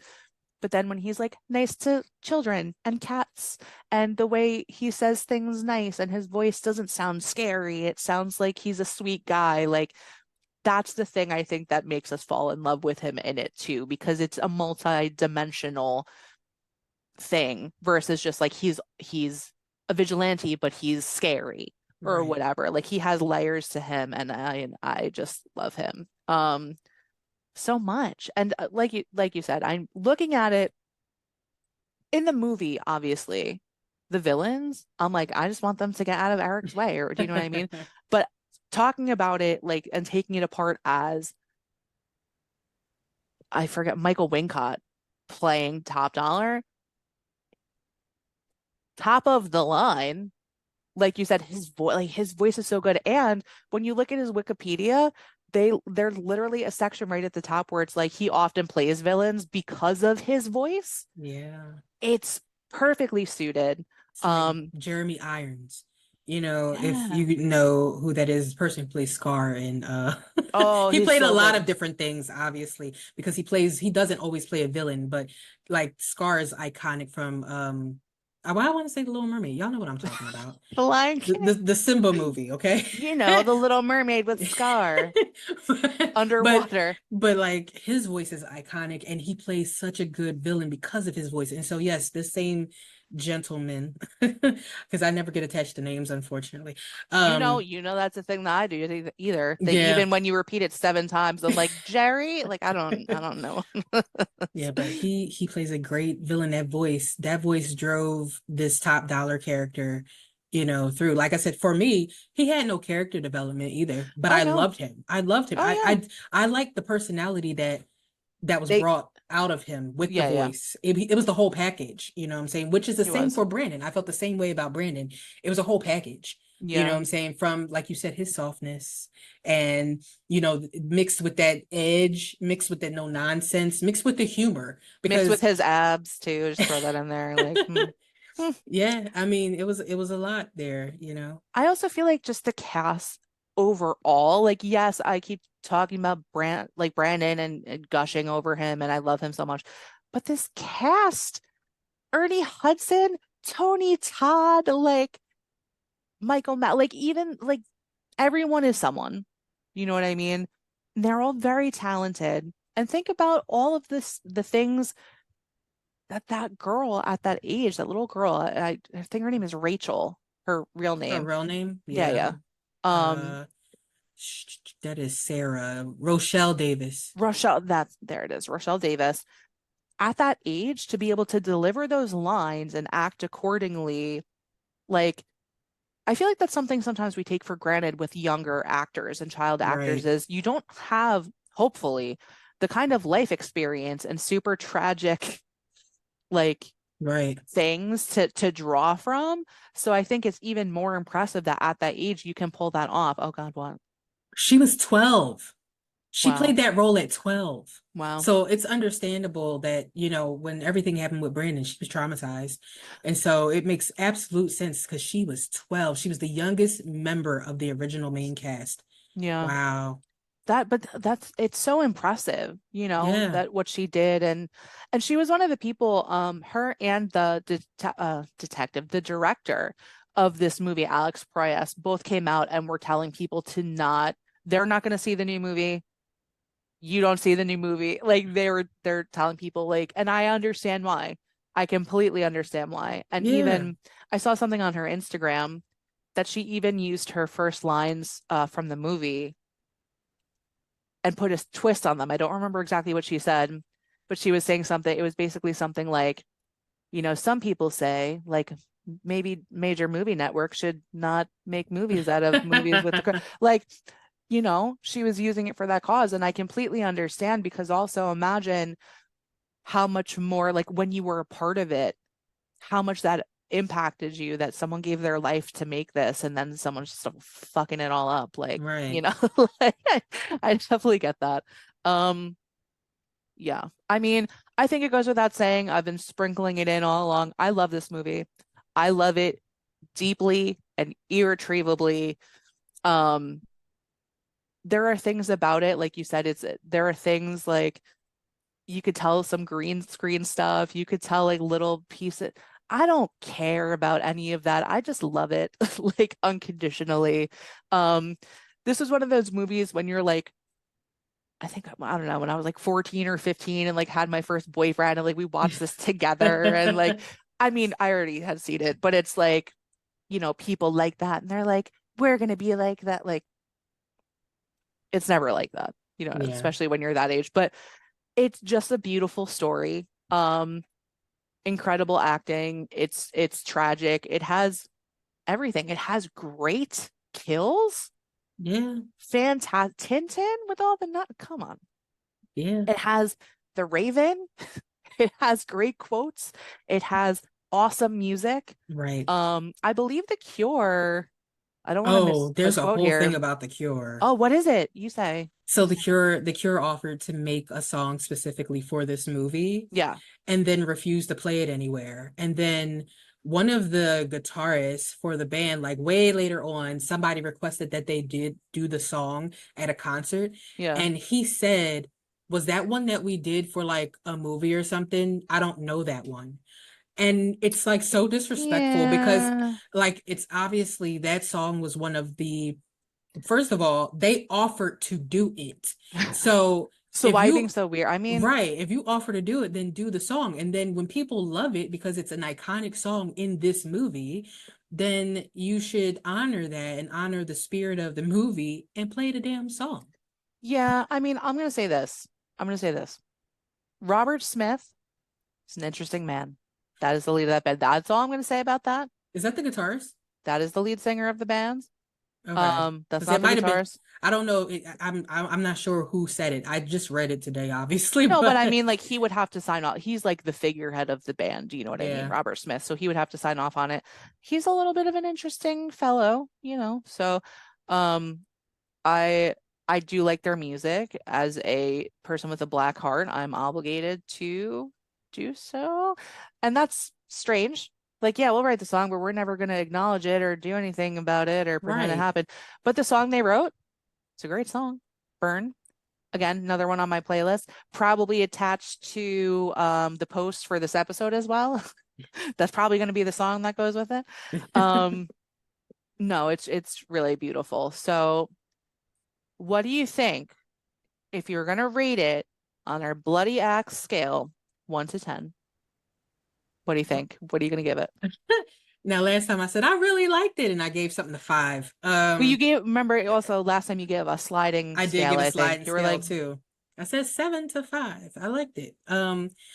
And so this time, knowing I had a sliding scale, and so I told someone that, and they saw it, and then said, "Why didn't you say 6?" Because I'm like, that kind of made sense after the fact. So, listen, we don't really have a plan, you guys. We just do things we just come and here and yap. we're just talking and figuring it out as we go. So, Yeah, and to be quite honest, I don't think about my bloody axe rating until I'm actually here same. and we discuss it, because more will come out, because a lot of times I'm not digesting things and I'm like, I'd give it a 2, and then I get here and we discuss it together, Yeah. and through discovery, I feel like it's like, oh, I like it more. No, I do the same. Like the last few times, just to point out, not to interrupt you, Oh yeah, when you asked me and I was like, and I was thinking about it, that was not for dramatic effect. I really was thinking about it in the moment. So, yeah. yeah. And I mean, for all of you who don't realize, we don't really discuss what we think about the movie, Nope. like after we're watching the movie. Like obviously we have to coordinate, okay? Yeah. We have to coordinate the episodes, but We really don't. we're not sitting here saying, well, I really love this part and everything. Like I told her, like, oh my God, I'm 4 minutes in, I'm gonna cry. And then I went like completely silent for the Silent. rest of the whole movie. I didn't say anything. I didn't mention anything. I I knew just there kind of was a watched reason for it. that too, that I noticed because normally there's a little bit more than that. But even like when we watched Winnie the Pooh, I think I was texting you saying things like, who said it's okay to make this movie? Like Yeah. little indicators, but not non-specific. We don't get Yeah. specific until the episode. So Yeah. So if I'm giving it bloody axes, bloody axes. um, I'm going to say my original thought was like 6. Mm-hmm. And it's fair, because like I said, my scale, if I give you more than a 5, I like the movie, Right. and it's on the upswing. And Mm-hmm. there's reasons why you might not get higher than it. I'm going to say 7. I'm going to say 7. And Okay. that is a game time switcheroo. Um and Game time basically, switcheroo. Yeah. right? And basically that's because as we were talking about it, and we were talking about the character driven points and the story driven points, and talking about the character, the people, the actors who played the characters and whatnot, that kind of, I'm always going to be on the technical Oh yeah. aspect of it. And so I like those aspects, because that's what makes a movie come together. People watch movies all the time and they're not realizing that they are being fed so many different things in order to get them to be a part of that movie. Right. You don't just watch something that's literally like 2D. You're actually having a 4D experience when you're Right. watching a movie, even if it doesn't feel that way. You still are, because they're Even tapping in. imagining smells, eyeball smells, Right? So. I mean, because they're tapping into your auditory, Mm-hmm. they're tapping into your visual, they're tapping into your emotional. They may be playing some type of music which will also play on your emotional, whether it's to scare you, whether it's to make you feel sad. So there's a lot going on, and I do appreciate in this movie, they did a lot of that. Like I said, I didn't think they got the character driven part very well, but Right. the story was extremely compelling. Mm. And like I said, everything else put together, great actors. They had a great cast, So yeah, Good. so I'm gonna say 7. I like that. Let me ask you. This is something we've never done before, but I'm curious. What didn't you like about it? Like, if you were going to be like, here are things I did not like about this movie. Because I know Okay. sometimes we pepper that in, like Winnie the Pooh. Like, we were like, this sucks, whatever. But so we just kind of talked about the positives. What are things that you were like, this is not a 10 because Yeah. blah? That's what I want to know. It's going to mainly be the character driven The character aspect of it. driven. I honestly, I had no feelings for anybody except for Sarah, who is not Right. supposed to be the person that Right, that you feel. I'm supposed to feel that way for. You know, like even when it came to the part where she's talking to her mom in the kitchen and she suddenly like she notices her mom is upset and she's like, I like my eggs over easy. I mean, we didn't talk about that, Right, but right. you know, that's her trying to like say, okay, mom, I'm going to accept you. Like Yeah. that to me was even like you're seeing the change in her. I didn't get that with anybody else. And like, even though Okay. they tried really hard with Brandon, because you do get, I think the most character driven aspect of Eric is the glimpses of the good times that he had, not the bad flashbacks, but Right, all right. of the good times that you see. It shows you who he was, that he was smiling. They had funny times, you know, Right. and you get it, but you get it for like literally 30 It's seconds. very short. Yeah, Yes. and so it wasn't enough. If they would have peppered those things throughout, like Like let's more. say, yeah, Yeah. like let's say even when like he touched, you know, let's say Sarah, he got good memories more than just the wedding dress because he did get some from her. But Right. like, you know, other memories from her, or maybe when he was touching the photos, if he got like some good memories from that, you know, instead of ripping pictures and burning them because that just felt sad, you Right. know? So I I get it. think that to me just it made it harder for me to connect with that character. That makes sense. That makes a Yeah. lot of sense. That's interesting. Um, so I mean, we talked about this last episode that just came out, by the way, everyone, that this is late, but Friday the 13th just came out. And we were talking about our rating system and how it's like how how we rate things and it's like a little, it's subjective and it's subject to change and it's like how do you rate things and there's so many movies and if something's going to be the highest rating, it has to be like a favorite movie. And Right. It with has to be that being perfect. said, this is one of my favorite movies and I'm giving it a 10. This is my first 10. This is Hey. my first 10. Um, Brr, brr, brr, brr, I wish we had like a brr, thing to do that, but it's like brr. this for me, it also in addition to, because I agree with what you're saying 100%. It makes total sense to me. It's logical. It's I love it so much, despite its shortcomings, and then the level of nostalgia for me from watching it since I was 14 or 15. Do you know what I mean? And just loving Brandon so much.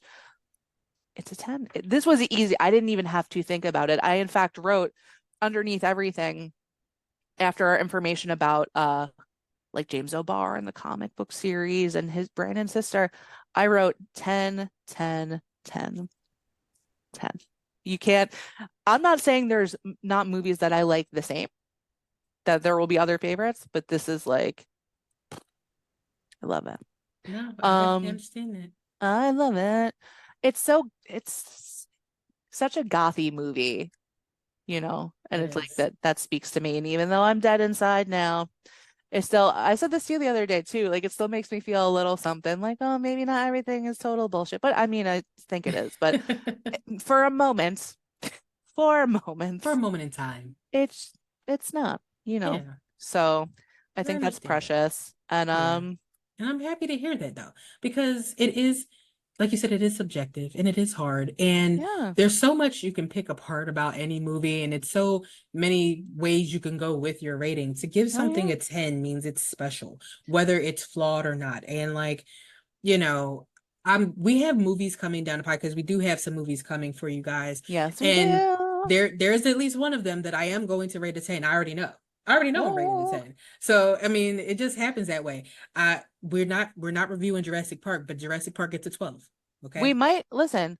I feel like that counts as horror, so I feel like we could add it to the list at some point. Well, it I gets feel like we 12. It could. gets 12 right now. And if I'm lying, I'm flying, because if we do Jurassic Park and I give it like a 9 or something like that because I do a real-time game switcheroo, Yeah, like yeah. no, You But know what? I'll remember that and I'll say, you know what? Hold on a second. Let's go to the videotape and I'll bring it back to this moment.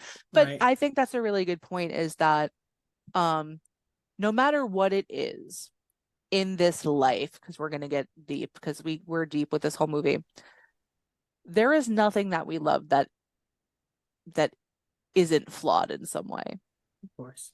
You know, whether it's your cat, I don't know if you guys saw before, one of my cats is running around down here for like a while. She was like looking around. So if you saw that and you enjoyed it, I'm glad. But whether it's an animal or a person or a movie or a band or whatever, so that's one of the things. If you rate something a 10, maybe it's a person, maybe it's a shirt, I don't know. It's special to you. And that's what it's all about at the end of the day, isn't it? Yes, So, absolutely. so yeah, so I hope you enjoyed this review. Do you have any other thoughts or anything? No, I guess we will bring it on home. Let's bring it So home. just once again, we want to thank you for tuning into another episode of the Horror Ghouls podcast. And we hope you enjoyed our deep dive into the very haunting world of the Crow and its tale of vengeance from beyond the grave to avenge a loved one. And if you have any eerie theories, haunting questions, or any other dark horrors you'd like us to unravel, please let us know on YouTube, Facebook, or Instagram at the Horror Ghouls. And don't forget to follow and subscribe for more chilling analyses and bone chilling discussions. So We're until gonna chill next your time, bones. Yeah. yes, we will. We're on ice with eyeballs. So until next time, stay spooky, keep the shadows close, and remember, sometimes the things we love truly can never die. Bye. Bye, guys.